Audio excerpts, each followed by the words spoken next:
Assalamualaikum warahmatullahi wabarakatuh. Saya Liling Mardika dengan NIM 0564252274 akan menjawab tugas ketiga.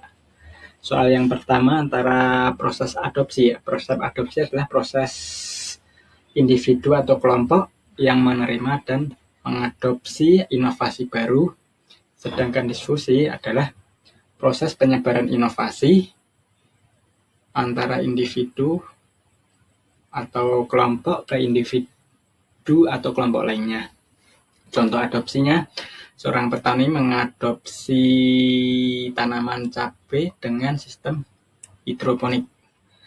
Sedangkan diskusinya, seorang petani yang mengadopsi teknologi menanam cabai dengan sistem hidroponik dengan membagikan pengalamannya dengan petani lainnya.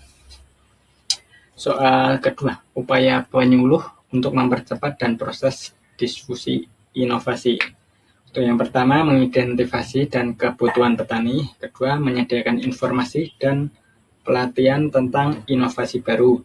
Ketiga, membantu petani dalam mengadopsi inovasi baru. Keempat, membangun komunikasi antara petani dan ahlinya. Empat, menyediakan bantuan teknis dan finansial. Untuk yang terakhir, membangun kelompok tani yang maju. Soal nomor 3 tentang penyuluhan partisipatif ya.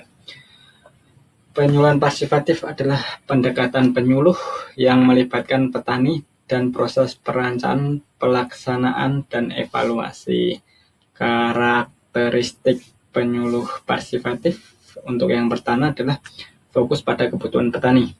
Untuk yang kedua, melibatkan petani dalam mengambil keputusan. Ketiga, menggunakan metode partisipatif seperti diskusi dan brainstorming.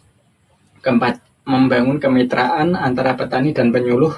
Kelima, meningkatkan kemampuan petani dan program penyuluhan.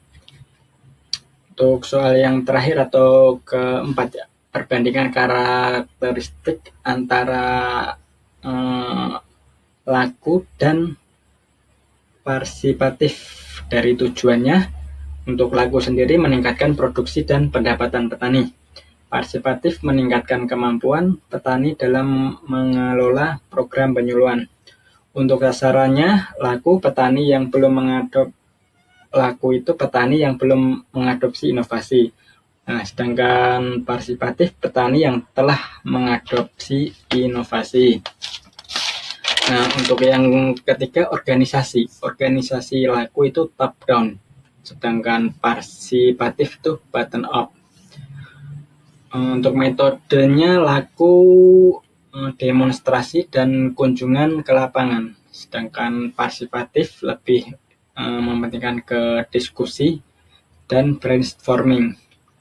Untuk peran penyuluhnya, laku sebagai ahli atau pemberi informasi, untuk partisipatif sebagai fasilitator dan pendamping.